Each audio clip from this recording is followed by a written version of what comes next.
출퇴근하는 차량들을 보면은 너무 끔찍해요. 어떻게 다니지? 그냥 지옥이죠. 주택 난부터 시작해서 교통의 문제, 환경의 문제, 그다음에 뭐 오폐수의 문제. 서울에 1,000만 명이 살고 수도권에 또 1,500만 명이 살아서 인구의 절반이 이 좁은 면적 안에 살고 있으니까요. 굉장히 가밀한 거고. 굉장한 스트레스를 겪고 있고 생존을 위해서 생존 투쟁을 하고 있다는 거예요. 사람을 그냥 느긋하게 그냥 놔두는 도시가 아니라 잘해야 되는 도시 같아요. 이 서울이라는 곳은. 315만. 서울을 달리는 자동차 수입니다.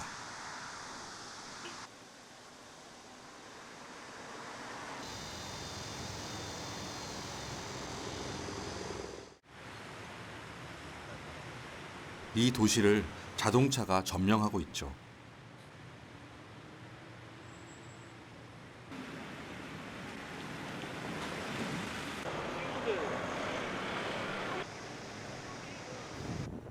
걷는데 뒤에서 차가 빵빵거리거나 혹은 앞에 차가 오는 것을 비켜줘야 하고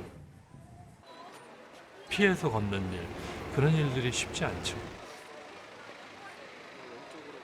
우리 도시는 왜 이렇게 정신없는 걸까요? 서울 가밀하죠. 무슨 인구 밀도로 보면 가밀하죠. 게다가 절대 인구 수도 많고 밀도도 높지만 집중도도 높잖아요. 밀도의 3관왕이면서 수도인 도시는 아마 서울밖에 없을 것 같아요.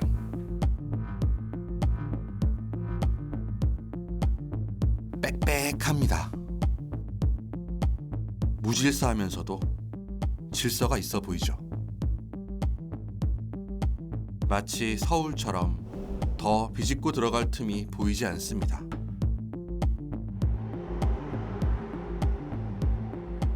오늘도 도시인들은 고난의 행군을 이어갑니다.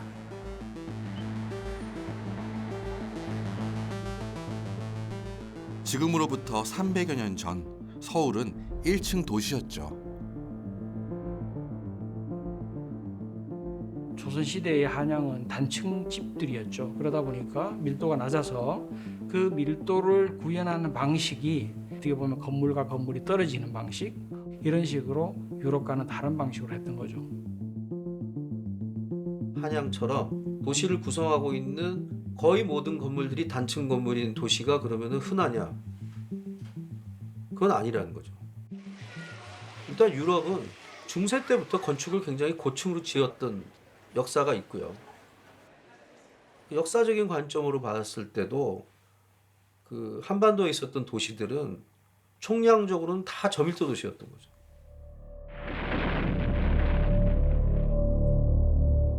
그마저도 무너지고 맙니다. 전쟁은 당연히 대도시 위주로 파괴가 되고 그 대도시들은 이제 그런 제로 베이스에서 다시 또 급격하게 회복이 됐었어야 됐기 때문에 국토는 빨리 회복되고 또 굉장히 빨리 좋아져야 했고 굉장히 짧은 시간에 압축적인 도시 개발을 했었어야 했고 그 과정에서 사실 이제 제일 쉽고 빠른 방법은 도시 계획가가 지도를 쫙 펴놓고 거기에 펜을 싹싹 그으면서 여기는 무슨 지역, 여기는 무슨 지역, 여기는 무슨 지역으로 개발해. 제거는 빨라야 했습니다. 주거 해결사, 아파트가 그 당시 서울을 구원했죠.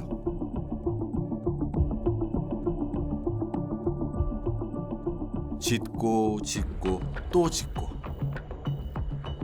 그렇게 서울의 몸집은 5배나 불어났죠. 이제 충분한 것 같은데요. 그닥 고밀도 도시가 아니라는 게 이제 사실 문제의 핵심인데, 그러면 이제 뭐 대부분 놀라세요. 이렇게 얘기하면 아 무슨 소리냐, 지금 시내 나가보면 고층 빌딩이 얼마나 많은데. 근데 평균을 좀 봐야 됩니다. 평균을. 서울에 고층 아파트가 그렇게 많은데 무슨 뜻일까요? 가장 일반적인 밀도는 인구 밀도죠. 그런데 도시와 건축의 공간을 측정하는 밀도는 용적률과 건폐율이라고 하는 개념이 있습니다. 땅이 이만큼 있다고 해보죠. 여기에 최대한 건축을 할 수 있는 비율을 건폐율이라고 합니다. 건폐율이 낮을수록 공지가 많아지죠. 2층, 3층, 4층 건물입니다. 용적률은 층을 얼마나 높이 올릴 수 있느냐를 나타냅니다. 용적률이 높아질수록 건물을 높게 지을 수 있고 땅의 활용도는 올라가겠죠. 용적률은 굉장히 중요한 하나의 밀도의 측정 지수라고 할 수 있습니다. 서울의 용적률이 높죠. 그런데 산술적 평균을 내면 145% 정도가 됩니다. 그런데 19세기 이전에 만들어진 런던, 파리 이런 도시들의 용적률이 이미 200%에서 300%를 넘어가거든요. 그러니까 우리보다 훨씬 높죠. 전형적인 유럽 도시 파리. 건물들이 다닥다닥 붙어 있습니다. 촘촘하지만 거리는 꽤 쾌적하죠. 노천 카페도 거리와 잘 어울립니다. 밀도가 낮아서일까요? 파리와 런던 모두 용적률로 치면 서울보다 훨씬 더 빽빽한 도시입니다. 그러니까 이렇게 얘기하면은 사실 아무도 믿지 않으시는데 서울이 파리보다 평균적으로 저밀도 도시라는 거죠. 그러니까 서울은 인구 밀도는 높은데 소위 건물의 밀도는 높지 않기 때문에 그럼 결과는 뭐냐면 상대적으로 단위 면적당 훨씬 많은 사람들이 훨씬 적은 양의 건축 공간에 담겨 있다는 뜻이잖아요. 그러니까 우리가 체감의 밀도는 엄청나게 높은 거죠. 우리가 굉장히 높고 막 복잡하고 어려운 데 살고 있다고 생각하지만 실제로 숫자상으로는 그렇지 않습니다. 전체적으로 그 건폐율이나 용적률만 측면에서만 보더라도 전체 평균을 내보면 서울이 일산보다도 용적률이 낮은 공간입니다.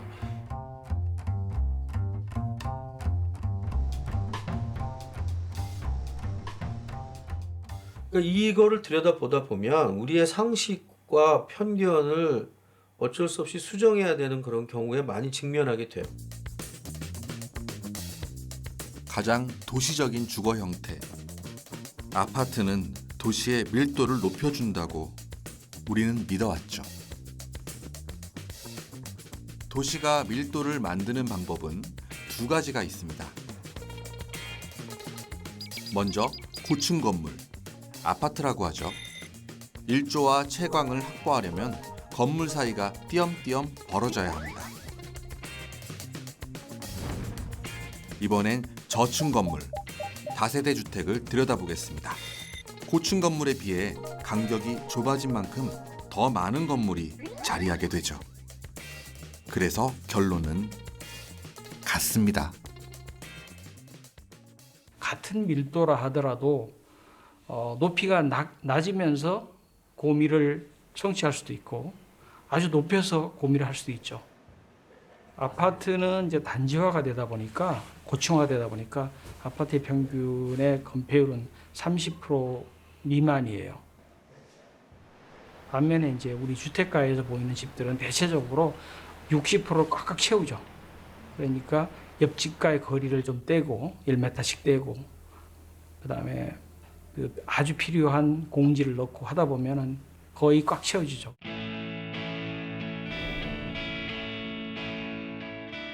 아파트는 생각보다는 듬성듬성한 공간이었습니다.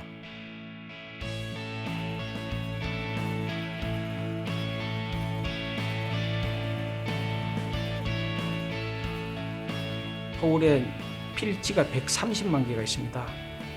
그리고 그 130만 개 필지 위에 서 있는 건물이 한 4만 동쯤 돼요.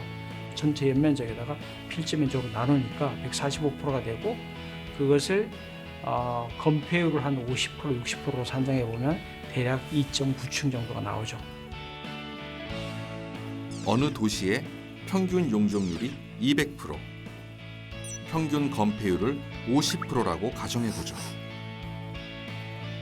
층마다 바닥 면적을 모두 합한 용적률에 건축 면적인 건폐율을 나누면 층수만 남습니다. 서울로 가보죠.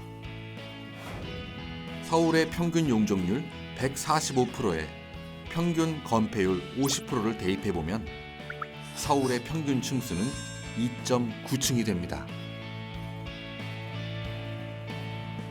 여전히 서울은 생각보다는 낮은 곳입니다.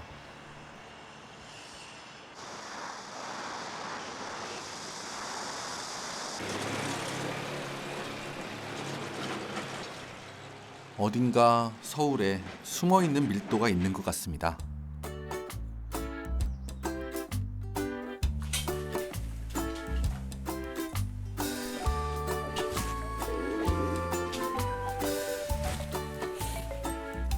서울살이 40년 차 윤서 씨. 2마리 반려견의 주인이자 꽃집 주인입니다.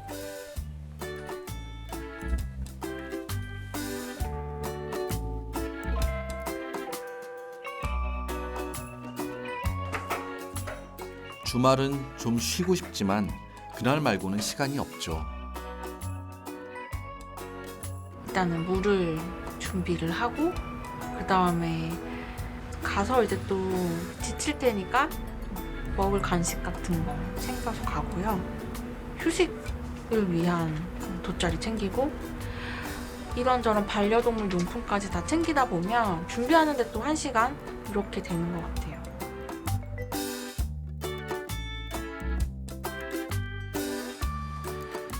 한공원 주차장 지금 출발하면 한 44분? 그러면은 망원 한강공원 찍어봐. 20분? 30분?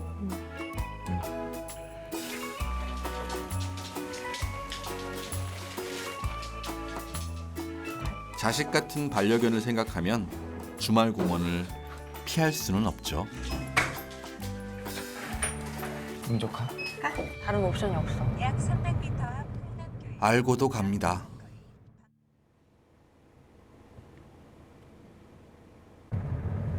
달아날 곳도 없죠. 참는 수밖에 없습니다.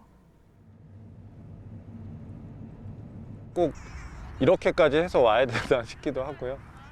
오다 보니까 다시 돌아가고 싶다는 생각도 들고 그렇습니다.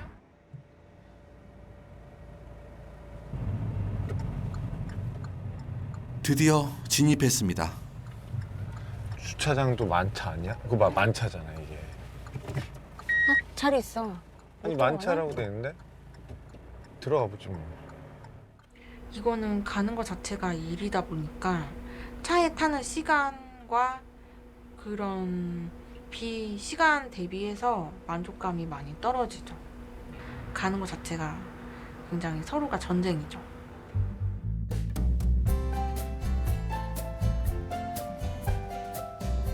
전쟁 끝에 드디어 평화가 찾아왔습니다.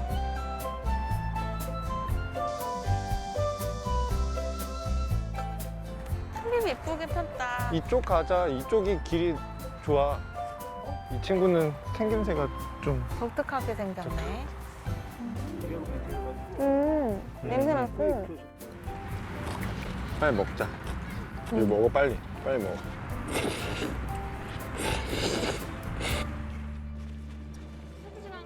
휴식을 위해 찾아온 공원이지만 슬며시 걱정이 밀려듭니다. 한마디로 서울 도심에 온 가족이 건전하게 즐길 수 있는 공간이 부족하기 때문에 그렇게 사람이 몰리는 거 아닐까. 두 번째로는 저렴하게 그 공공적인 휴식 공간이 없기 때문에 저렴하게 즐길 수 있는 데가 없으니까 또 마땅한 공간이 없어서 글로 몰릴 수 있는 거 아닌가.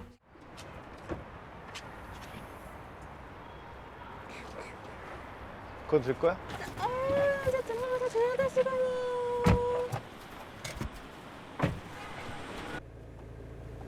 최적 경로로 안내합니다.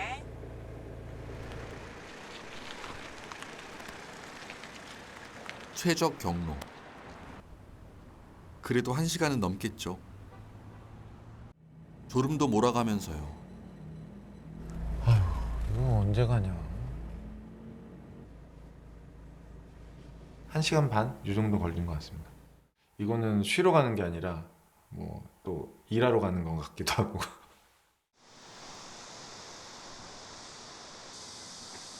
주말마다 차 타면 겪는 일.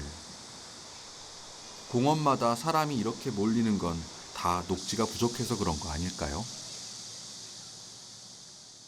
서울은 공원 용지의 비율로 치면 사실 굉장히 넓은, 공원의 비중이 굉장히 넓은 도시거든요. 근데 사람들이 일상적으로 느낄 때 공원이 많다는 느낌을 많이 못 가지는 것 같아요. 수치로만 비교하면 이렇습니다.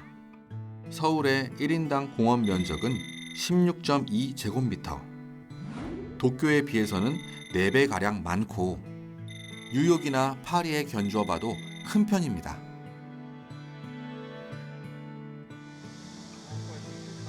서울이 무작정 혼잡하고 녹지가 없다고 하지만 실제 서울의 녹지 비율은 약 25%에 이릅니다.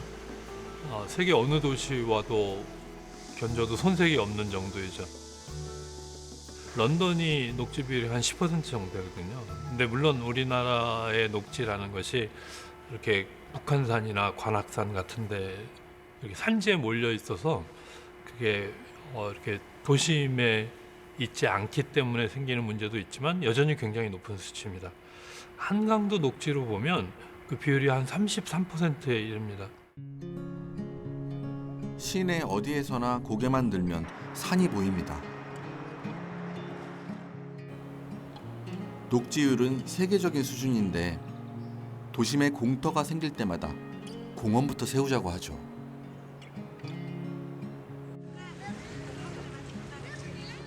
누구도 서울이 푸르른 도시라고 생각하지는 않는 것 같습니다.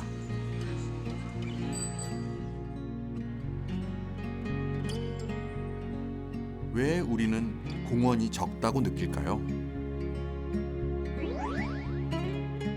내 주변에 있는 공원을 한번 살펴보죠. 그 많던 공원들이 내 주변으로 오니 급격히 줄어듭니다.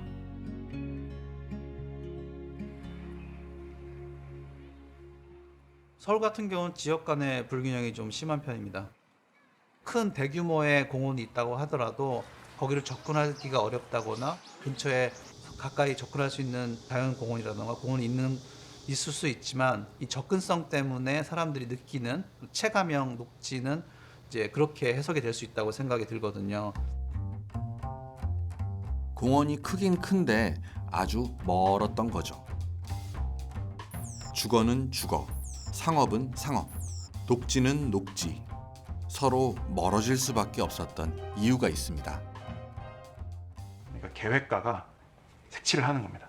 노란색을 여기를 쫙 선을 긋고 도로라고 이야기하고 여기는 노란색을 칠하면서 주거, 분홍색을 칠하면서 상업, 파란색을 칠하면서 학교.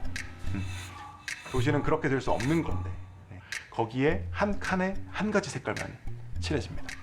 그러니까 한 도시의 조각에 하나의 용도만 입혀지는 거죠. 그러니까 걷지 못하고 그 어마어마하게 큰 도시에 선을 막 그어놓고 여기에 노란색을 칠해놓고 나는 분홍색에 볼 일이 있는데 분홍색이 여기 있습니다. 걸어갈 수 없죠. 그러니까 용도 지역과 용도 지역 사이를 이렇게 띵뛰게 하면서 살아야 되는 거죠, 우리는.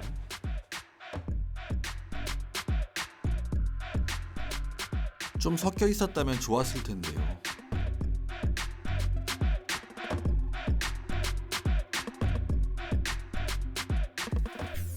택지 개발 사업의 성패는 바로 상업 지역을 어떻게 파느냐에 따라서 성패가 갈리는 거예요. 그러면 상업 지역의 가치를 높이기 위해서는 어떻게 하냐면은 모아야 되죠. 그리고 땅이 커야 돼요. 그러다 보니까 이 택지 개발 사업 지역의 가장 중심지에 가장 큰 땅에다가 직접시키는 방식으로 했던 거죠. 목동의 신시가지도 그렇습니다. 긴 S자의 중심축. 여기에 상업이 집중돼 있습니다. 상업 용지가 몰려 있을수록 개발 수익이 높아지죠. 그러다 보니까 대부분의 신도시에는 상업지역들이 중앙에 다 모여 있는 거죠. 길을 따라서. 중앙의 상업시설을 주변의 아파트 단지가 감싸는 모양입니다. 택지 개발 사업으로 만든 신도시들은 아보카도 구조예요. 아보카도는 바깥에 있는 과일과 안에 있는 씨앗 딱 두 개밖에 없잖아요.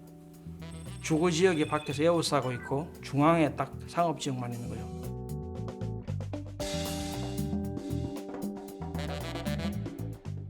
주거와 상업 지역이 분리되면 뜀뛰기는 늘어날 수밖에 없습니다.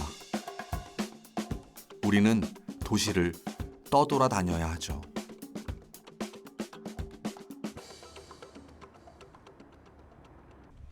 낮에 그 많던 사람들은 다 어디로 갔을까요? 사람들이 주거지로 돌아가면 상업 지역은 텅 비게 됩니다.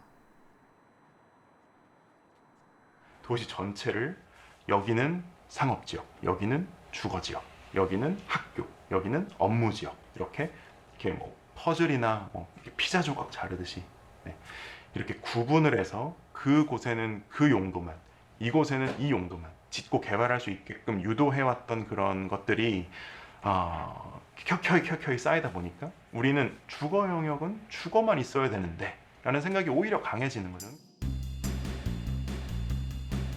한 곳에 한 가지 색만 입히기. 색칠놀이의 신화는 지금도 계속되고 있습니다. 거대한 신도시가 들어설 때마다 아파트부터 짓고 보죠.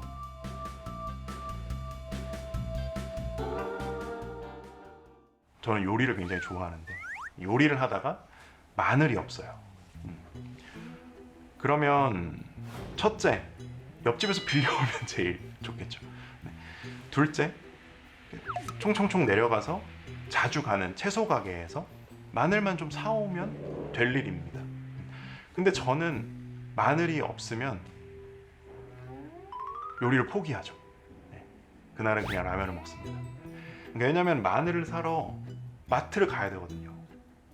용도와 용도 사이를 뛰어넘어서 가야 됩니다. 왜냐하면 나는 주거지역에 사니까. 이동거리가 길어지니 자동차 없는 삶은 불편할 수밖에 없는 거죠.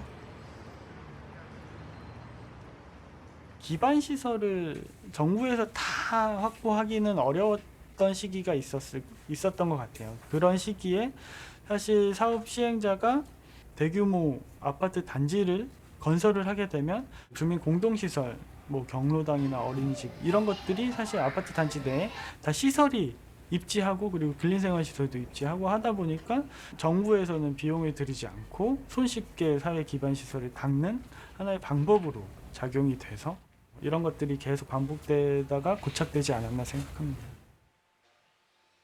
사실 그런 공간들은 뭐 정부나 국가에서 그 공공 공간을 조성해 주는 게 사실 더 효율적일 수도 있고요.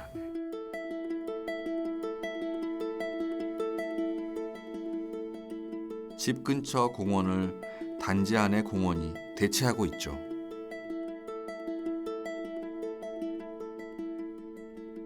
하나 둘 늘기 시작하더니 아파트는 편의시설까지 찍어내고 있습니다.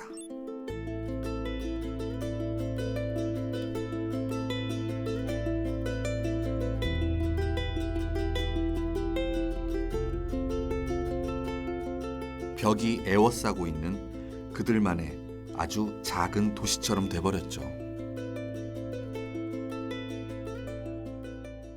정말 매력적이면 그 커뮤니티 시설이랑 조경이 미어 터져야 정상입니다.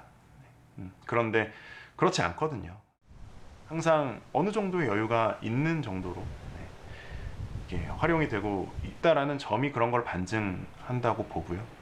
물론 이제 그 마케팅 요소로는 아주 매력적으로 활용이 되지만 그 이후에 그것이 진짜 우리의 삶을 그만큼 풍요롭게 하느냐에 대해서는 의문이 있죠.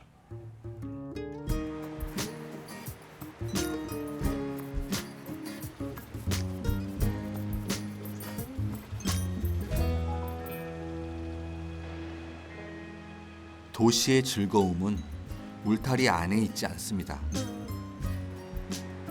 구분할수록 도시는 삭막해지죠. 한 4년 정도 됐고요. 실질적으로는 일한 거는 한 4년 한 7개월 정도 된 것 같습니다. 계속 도로 위에서 돌아다니는 상황으로 한 10시간에서 12시간 정도 그 정도 일을 하는 게 저희의 보통 일상이죠.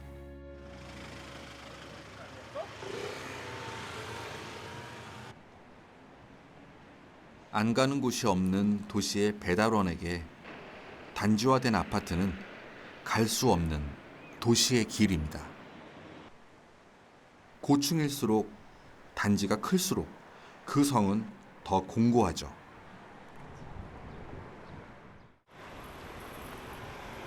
아파트 내부의 지상 통행을 거의 대부분의 아파트가 인정하지 않고 있죠. 아파트 소유의 땅을 지나갈 수 없다라는 거죠.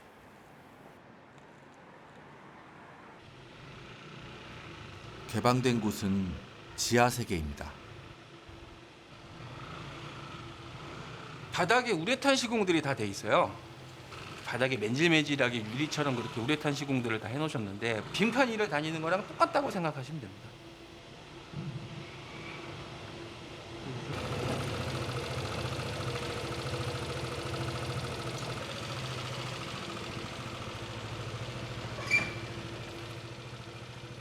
조각난 도시가 도시인들의 마음까지도 멀찍이 떨어뜨리나 봅니다.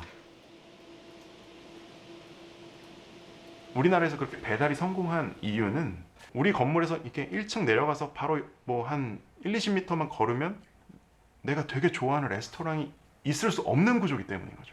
왜냐하면 엄청난 덩어리에 아파트 단지가 있기 때문에 나가도 사람도 별로 없고 잘 조성된 조경이 있는데 오히려 무섭거든요. 그래서 내가 있는 주거 지역에서 맛있는 집이 있는 상업 지역까지 가려면 정리 단계가 너무 많으니까 사람들은 단념을 하고 쉽게 먹고 싶은 거죠. 그들은 우리를 대신해 복합이 깨진 도시 사이사이를 누볐던 거죠. 도시에 갈 수 없는 땅이 점점 늘고 있습니다.